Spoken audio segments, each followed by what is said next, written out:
Ang gestational diabetes usa ka metabolikong sakit nga makita sa panahon sa pagmabdos nga adunay karaan nga makahimo og mga potensyal nga dili maayo nga mga panghitabo nga hinungdanon alang sa babayi ug sa wala pa matawo nga bata, sama sa pagpanganak sa operasyon, mga problema sa pagpagawas sa mga baga ug uban pa.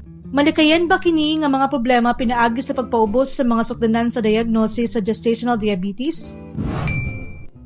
Aron mahibal-an ang pipila ka mga siyentipiko sa New Zealand nagbahin sa 4,000 nga mga babayi sa ilang una nga pagmabdos. Sa eksperimento nga grupo ang pagpadiagnose sa gestational diabetes, gihimo nga dunay mas katugbang nga pamatasan kaysa sa naandan.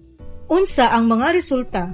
Sa eksperimento nga grupo, ang mga babayi nga na-diagnose nga dunay diabetes mikabat sa 15% sa kinatibuk-an batok sa 6% sa normal. Ang na-diagnose nga mga babayi gitambalan apan ang mga dili mayong panghitabo nga may kalabutan sa pagpanganak wala makunhuran. Unsay atong nakatunan karong adlaw gikan niining medikal nga pilodras? Murag dili mapuslanon ang pagpugong sa mga sumbanan alang sa pagdiagnose sa gestational diabetes tungod kay mas gamay nga mga komplikasyon ang nakuha. Magkita ta dayon sa Med4Care.